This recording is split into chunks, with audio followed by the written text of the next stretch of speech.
کربلا کے جانثاروں کو سلام، فاطمہ بی بی کے پیاروں کو سلام۔ ناظرین، آج بات کرتے ہیں کچھ میدان کربلا کی۔ جی ہاں، لفظ کربلا کئی بار سنا ہوگا۔ میں چاہتا ہوں کہ کچھ آپ کو کربلا ہی کی تاریخ بیان کریں۔ 10 محرم الحرام سن 61 ہجری میں تاریخ اسلام کا ایک انتہائی دردناک واقعہ پیش آیا کہ جب خاندان اہل بیت اور ان کے جانثاران نے یزیدی لشکر کے سامنے بھوک اور پیاس کی حالت میں اسلام کے پرچم کو بلند کرنے کے لیے جو شہادت کا منصب پایا، جہاں یہ عظیم سانحہ رونما ہوا، اس میدان کو میدان کربلا کہتے ہیں۔ کربلا کہاں پر ہے؟ کربلا نجف سے 80 کلومیٹر، بغداد سے 103 کلومیٹر کے فاصلے پر نہر فرات کے قریب واقع ہے، جبکہ کوفہ سے تقریباً 75 کلومیٹر دور ہے۔ پہلے یہ صحرا تھا اور اب یہ ملک عراق کا حصہ ہے۔ کربلا 2 لفظ کرب و بلا سے مرکب ہے۔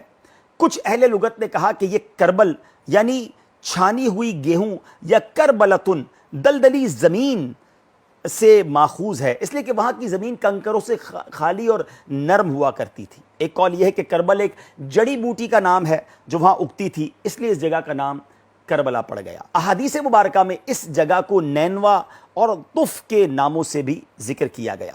اسلامی تاریخ میں اس مقام کو ایک خاص حیثیت حاصل ہے۔ نبی کریم علیہ السلام نے شہادت امام حسین کے بارے میں بعطائے الہی غیب کی خبریں دیتے ہوئے ارشاد فرمایا تھا۔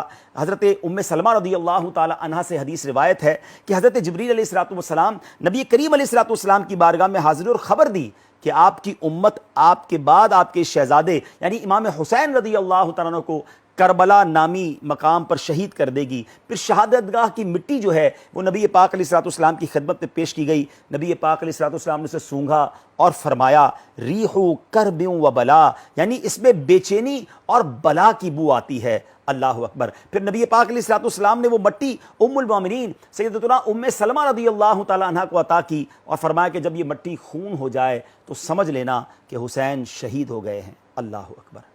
مولا علی شیر خدا کرم اللہ تعالی وجہ الکریم کا بھی ایک واقعہ کربلا کے بارے میں ملتا ہے کہ جب امیر المومنین حضرت مولا علی شیر خدا کرم اللہ تعالی وجہ الکریم کا کربلا کے قریب سے اس جگہ سے قریب سے گزر ہوا تو آپ نے فرمایا یہاں ان کی سواریاں بٹھائی جائیں گی، یہاں ان کے کجاوے رکھے جائیں گے، یہاں ان کے خون بہائے جائیں گے۔ یعنی آپ نے پہلے ہی خبر دے دی کہ امام حسین اور ان کے لشکر کے ساتھ اسی مقام پر یہ ظلم کیا جائے گا۔ جب امام علی مقام کو دشمنوں نے گھیر لیا تو آپ نے پوچھا یہ کون سی جگہ ہے؟ تو جواب ملا کربلا۔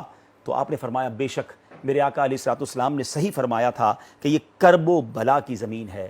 اے میرے پیارے اسلامی بھائیوں، شہدائے کربلا کے دنیا سے جانے کے بعد، شہادت کے بعد قریبی ایک قبیلہ تھا، ان لوگوں نے پھر شہدائے کربلا کی جو ہے وہ تدفین کی۔ اللہ کریم شہدائے کربلا کی درجات کو مزید بلند فرمائے، ان کے مزارات پر کروڑوں رحمتوں کی بارش نازل فرمائے۔ اس عظیم واقعے سے ہمیں بھی اپنی زندگی کے لیے درس لینے کی توفیق عطا فرمائے اور ہمیں بھی اس پرسوز مقام کی حاضری اس نیت سے عطا فرمائے کہ وہاں جا کر ہم ان کے مزارات پر فاتحہ بھی پڑھیں اور پھر اسلام کے لیے ہم بھی قربانی دینے کا جذبہ اپنے اندر بیدار کریں۔